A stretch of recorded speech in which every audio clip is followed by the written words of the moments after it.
Okay, so let me, why don't we jump right into this and bring up Donna and start off with that presentation. Thanks, Donna. Yep. Is it? Oh, there we go. Thank you.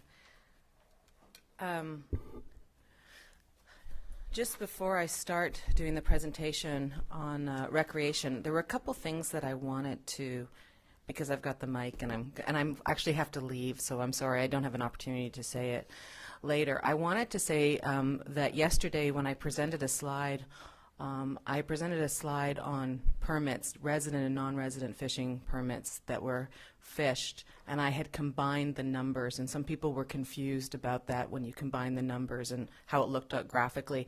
And I just wanted to take this moment to just give like 2009 resident, non-resident permits fished in Bristol Bay for both the drift gillnet and the set gillnet fisheries, and I just wanted to get that on record. So for 2009, Alaska resident permit holders that fished their permit in 2009, there were 665 permits fished. In non-residents fished 779. So 779 was non-resident and 665 were resident. And then when it comes to, so the majority of the drift net permits are fished by non-residents. But then when you look at the set net permits, in 2009, the Alaska resident permit holders, there were 567 permits that were fished, and in 2009, there were 276 non-resident permit holders. So again, that's 276 set netters and 567 resident permits fished. So I just wanted to put that out there. It's in the report around pages 200 to 202.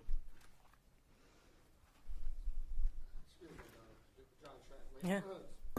The thing about that, though, is Alaska resident does not mean regional resident, and there's a difference there. Absolutely. And in the, I clarify, yes, I agree. And also in the report, we do, by community, say how many folks in that community fished a permit or were a crew. So there is that additional information by community. So I just wanted to clear that up. And then secondly, I just wanted to make one more comment around survey research. And yesterday I heard a lot of folks saying we need to do more primary research, more survey research, and so on and so forth. I agree with that assessment. I think more work could be done in surveying the communities. But I just want to caution folks about survey research. Especially when you're looking to gather really sensitive information from households. It's not easy research to do. You have to be very careful on how you handle and interpret the data. You have to be respectful of the individual, the households, the communities, especially when it's sensitive information, social information about their family life, and so on and so forth. So while there's a lot of interest in that kind of research, and while I think it's needed, it just needs to be understood that there are some limitations to how that information can be used and displayed and interpreted. So for confidentiality reasons and ethical reasons and so on and so forth. So, and also recognizing that when you survey somebody, you're hoping that they are giving you their best honest answer that they possibly can. You can't challenge them in saying, I don't think you're giving me the right answer. That's not what I'm looking for. That's not how a researcher would approach it. You have to take what they give you as being the answer. And so with that, again, when you're asking sensitive questions, sometimes you don't always get what may be the true and accurate reflection of a situation in a household. So I just wanted to add that. Okay. Thank you. So the recreation chapters, McDowell Group did not conduct this work. I was asked to present the chapters today as a way to open up the topic for conversation and for the panel to weigh in on it. The person who wrote the chapter, researched the chapter, his name is Kevin Waring, and Kevin Waring is well-deservedly retired, and so he was not available to present it. So I cannot really address any questions with regard to his methodology. And also, I did not prepare this presentation that I'm showing today. This was a presentation, for some of you you maybe look familiar if you attended the agency meetings. It's the presentation that was made to the agencies back in, I think, February, where were the meetings. I did not alter it at all. I didn't change it. I have no notes that went with it. So I'm going to do my best to present it, but just recognize that I may not be completely accurate on what it is that is on the screen, and so that I apologize. So I'm going to do my best. So anyway, having said that, here we go. So the study objectives for the recreation use, there are two chapters. One is for the Bristol Bay drainages, the other is for the Cook Inlet drainages. And it's to really document where possible using largely secondary data on recreation use in the area. And looking at, it's not just the lands, recreation on lands, but recreation on waters as well. And Kevin has noted that, you know, there's some data that we see in the report. For instance, the National Park Service publishes some information about visitations. That information is in here. They don't gather as much information as you would hope or think they would from visitors. There's some sports fishing data in here coming from Alaska Department of Fish and Game.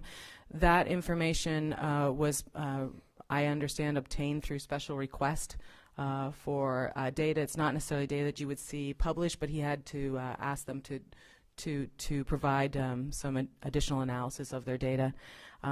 Their big game hunting, again, from Fish and Game.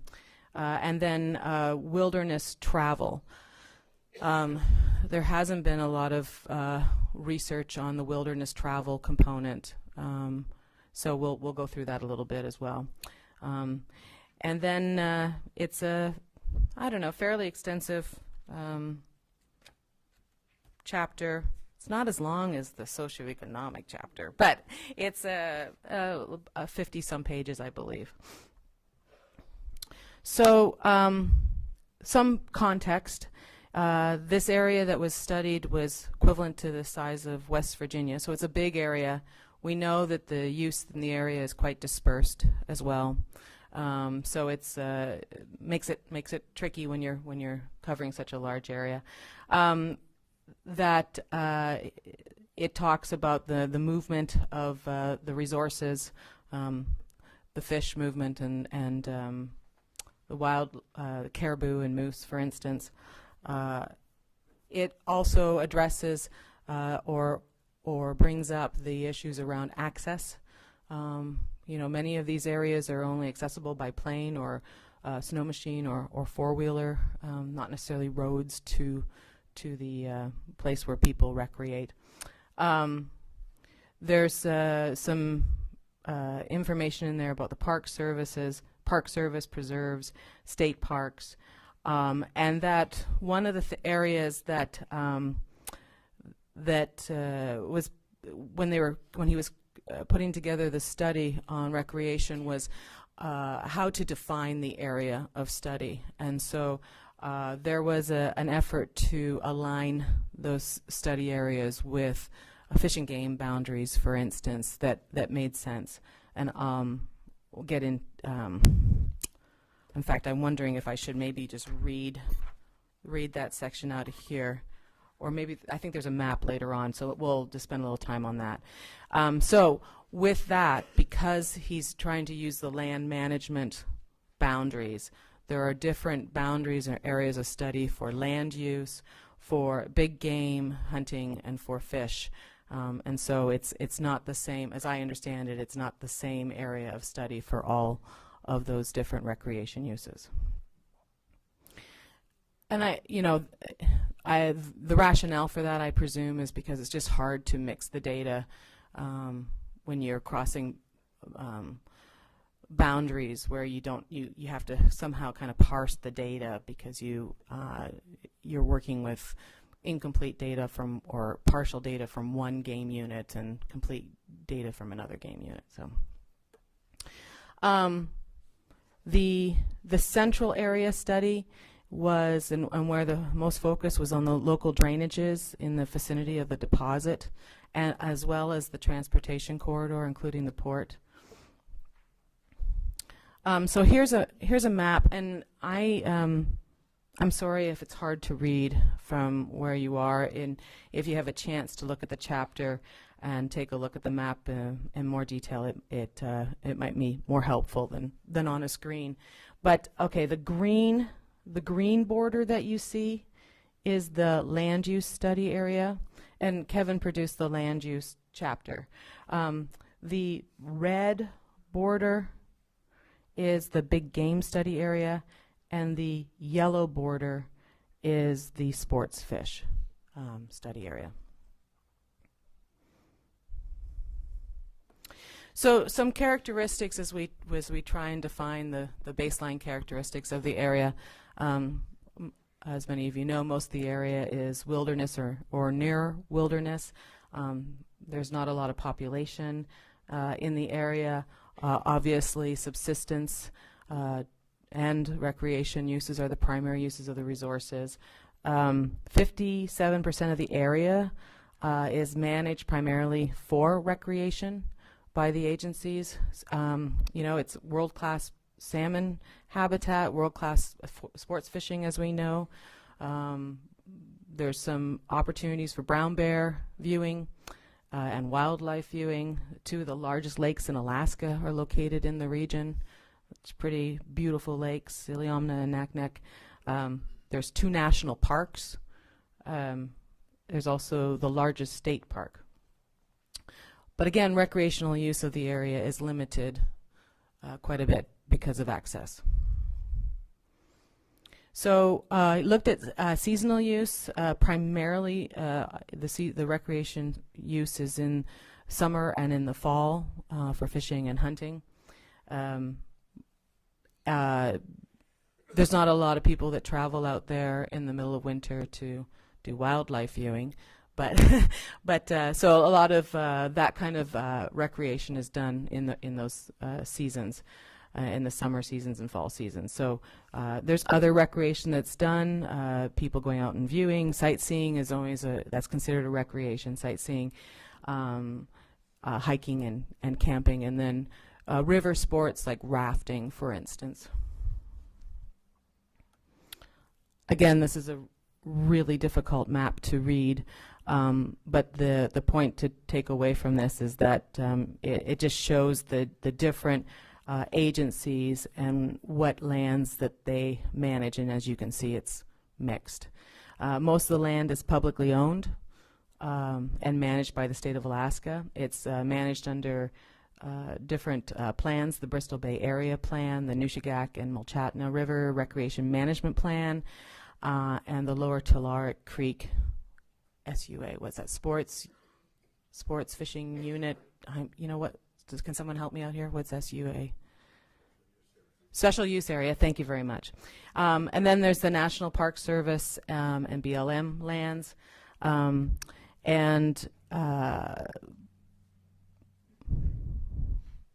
The land where the Pebble deposit is located right now is actually designated for mineral development. And the transportation corridor is the way the land's been designated is for general use, mineral development, and for settlement. So a little bit about the national parks and preserves. As you know, we just said there were 2 national parks. Lake Clark, 6th largest national park in the nation. It's a wilderness designation. It's while it's one of the largest in the nation, it's one of the least visited in the national park system. Out of 359 parks, it's 346th as far as visitation, 0.2% of recreational visits in Alaska to national parks. There are 3 wild rivers that are used for rafting in the parks. There's also the Katmai National Park and Reserve. It's the 5th largest. I mean, these are impressive sizes. Again, wilderness designation. If any of you have traveled there, I mean, these are astounding places. The volcanoes and the Valley of 10,000 Smokes is unbelievable. Gorgeous country. Brown bear viewing. And then, again, greater visitation to that area, with the fishing and for the bear viewing that goes on at Katmai. It's 241st out of 359 parks, 2.8% of recreation visits in Alaska. And then there is the Wild River, Alagnak Wild River, and it says here most productive fly-in sport fishing in Southwest Alaska. And I've not fished it to know how productive it is. I want to, though. Bristol Bay study area, again, more context. The area represents 1% of the statewide population, 4% of the area of the state, so it's a big area. 3% of the national parks visit, that 0.2 and the 2.8 added together. 9% of the freshwater sport fish catch, which is pretty significant. 7% of the brown bear harvest, and 4% of caribou and moose harvest in the state. BLM lands, they manage the unencumbered lands there, and under the Bay Proposed Resource Management Plan, the plan is largely, primarily for multiple use, regards multiple use. They have no designated wild and scenic rivers. The BLM has not designated any wild and scenic rivers in the study area. Yeah, sports fishing in a typical year. And this data, I believe, comes from Alaska Department of Fish and Game. In a typical year, and I wanted to go back, the data that I presented on the parks comes from the National Park Service. So in a typical year, over 15,000 fishermen go to the area, and the trips that are made is there. Obviously, people make multiple trips, so you may have over 15,000 people fishing, but some people are taking multiple trips to the region. And then, of course, they're staying for multiple days, so you have 70,000 days of fishing. And then 400,000 fish, and Steve, help me here, but is that 400,000 catch and release, or is that 400,000 harvest? Do you remember? Yeah, it might be. I'm sorry. I'm sorry. I should know, and I could spend some time and verify that. The 400,000 fish. I'm not sure whether that's catch and release or whether that's just harvested. And of course, the industry, sports fishing industry, does support some regional economy. There is some industry out there. We know that there's some lodges, and there are a few guides and air taxis and some outfitting that goes on as well. This map is just more detail on the sport fishing study area, showing the different areas of management by ADF&G. Does anybody want me to spend any time on this map, or should I move on? It's really just defining the ADF&G boundaries. Hearing none, I'm moving on. So characteristics of the sports fishing is that, and some of this information, again, comes from ADF&G, but for the sports fishing that's conducted there, 88% was done by non-residents. So that's folks flying in, bringing money into the region from outside of Alaska. They're mainly fishing in the freshwater lakes and streams and rivers. They're mainly doing catch and release trophy fishing for rainbows and grayling and kings. This, again, there's no way you can read this, and I apologize, but this is just another map of showing the diversity of the streams and lakes within the region, and a little bit of description of how many angler days there were in each of these places. The ones that are in red, and again, I know you can't read this, but the ones that are in red indicate the higher level of use for anglers.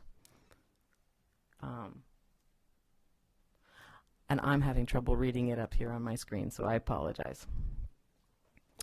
But here it is broken out another way, and this will be easier to read. And looking at some of the more popular drainages for the anglers, for the fishermen, and it is annual catch. And catch does mean harvest. It does not mean catch and release.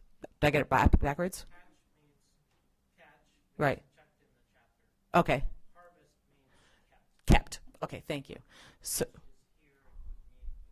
catch and release and harvest. Right. Got it. Thank you.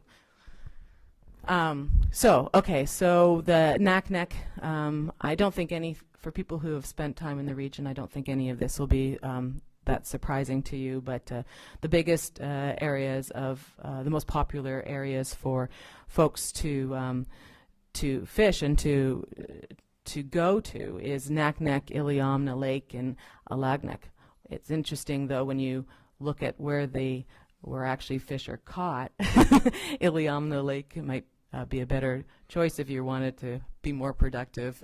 Anyway, Anaknek and Alaknek.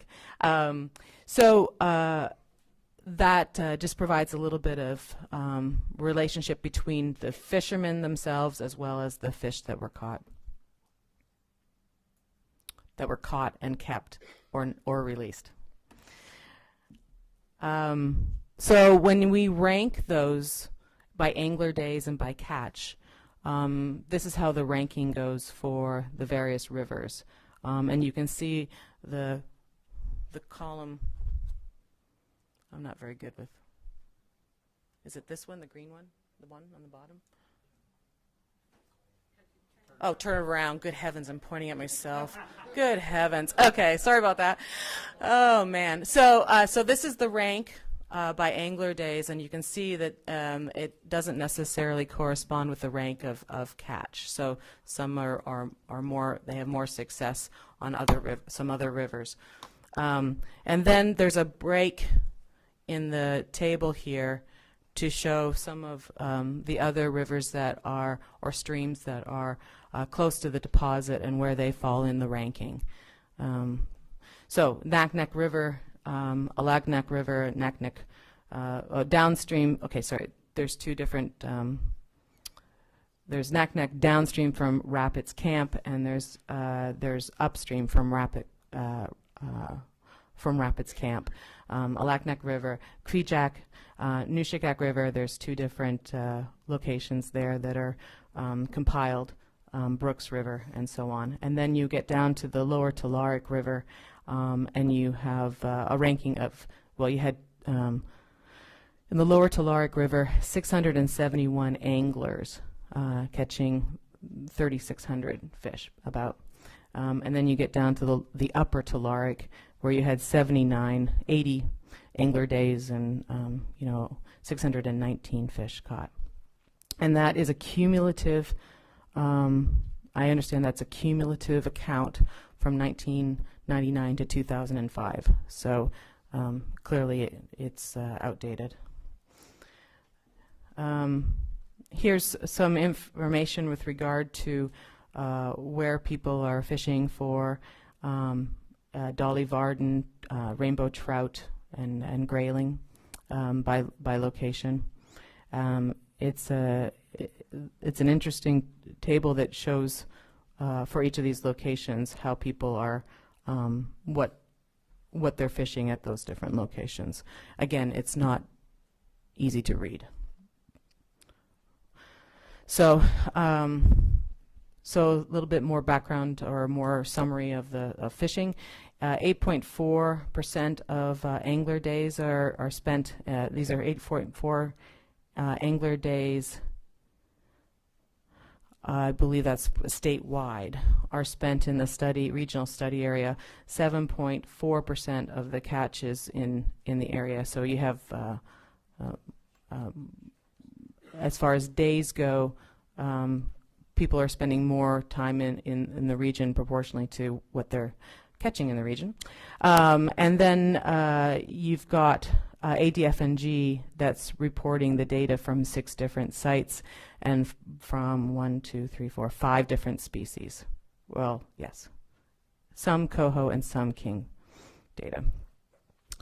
Moving on to big game hunting, the main game of interest is caribou, moose, and brown bear. Most of the state lands are generally open to hunting, except for, of course, the parks, and that's not state land, that's federal land. And then the national preserves in Aleknek are managed by ADF&G for hunting.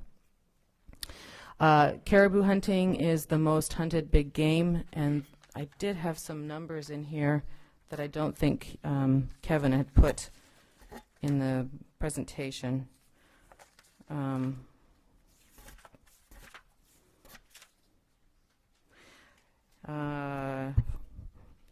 While it's the most hunted big game, caribou hunters visit the study area occasionally. A total of 28 caribou hunters from 2000 to 2005, and they harvested a total of 13 caribou over that 5-year period. So that's what the information is telling us. So again, that's only going through 2005. Most of the caribou is hunted in the Mulchatna drainage and part of the Kijak drainage. There's not a lot of hunting that's going on in the preserves, and the hunting units, partly or wholly in the central study areas, accounted for 31% of the caribou that was. I think that was harvested. I think that's what that means. And again, I apologize. Mostly Alaskans are doing the hunting, as opposed to sports fishing, where you have a lot of non-residents traveling to the area. When it came to caribou hunting, most of it was done by Alaskans.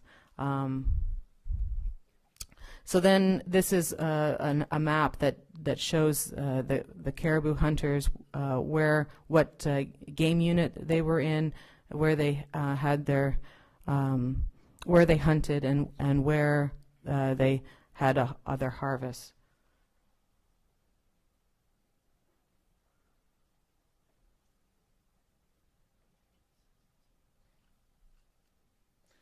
And honestly, I'm having some trouble reading this because these numbers are different than what I'm sorry that I read out of the report. Oh.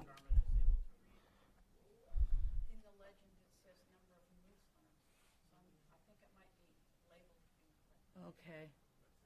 My apologies. I'm sorry. It says total caribou hunters and harvest, but the numbers are different. I will. Yeah. So I apologize for that.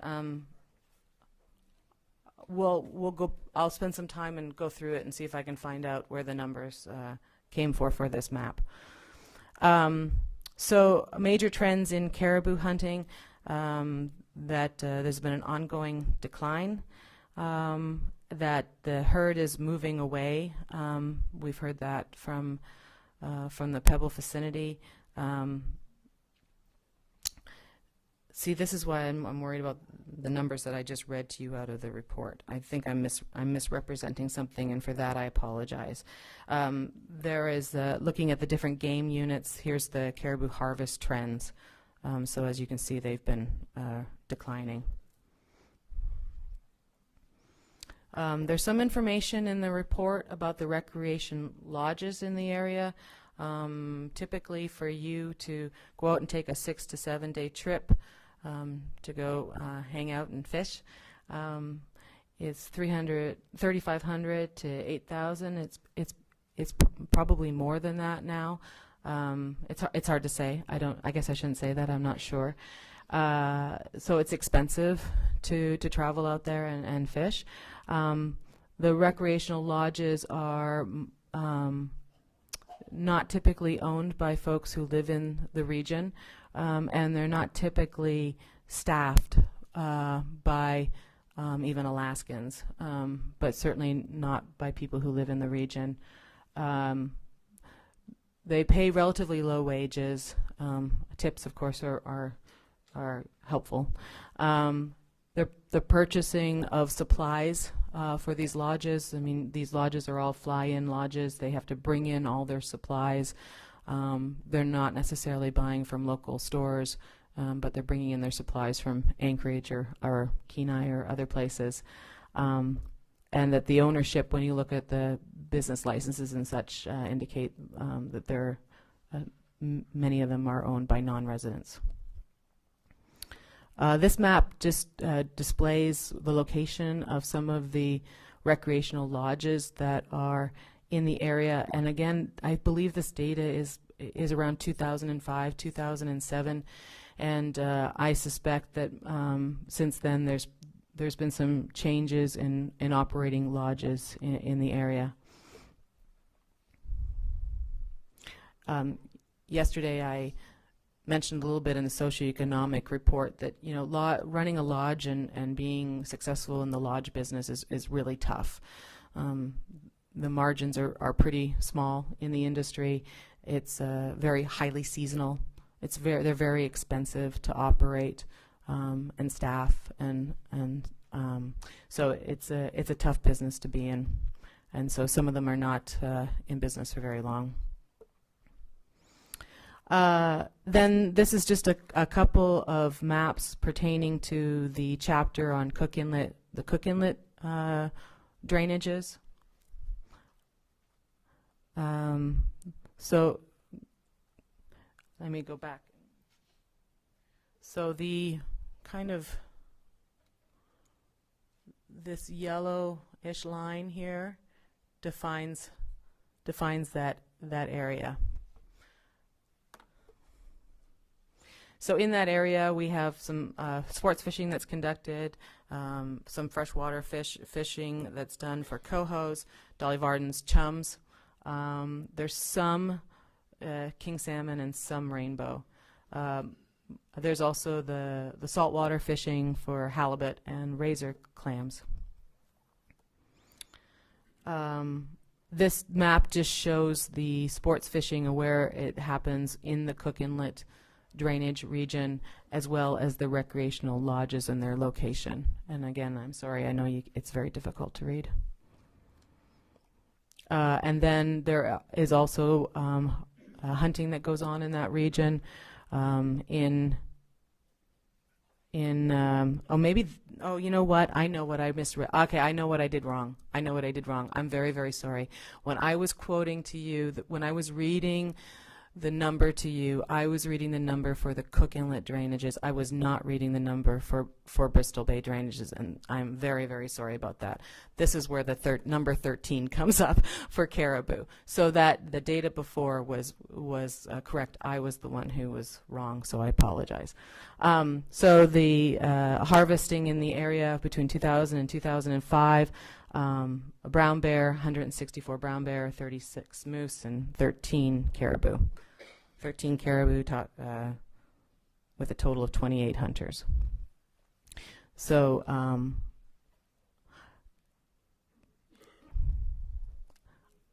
I can go back and find that number for Bristol for caribou. Okay. Will you bring it up when you? Okay, thanks, Steve. Okay, this map shows the harvest and where the harvest took place for brown bear hunting. Again, it's very hard to read, but this information is all in the chapter. Oh, And that's it. Good heavens. So you're probably relieved that's it. She's getting the numbers wrong and everything. Anyway, my apologies. And I have to leave also for another meeting, but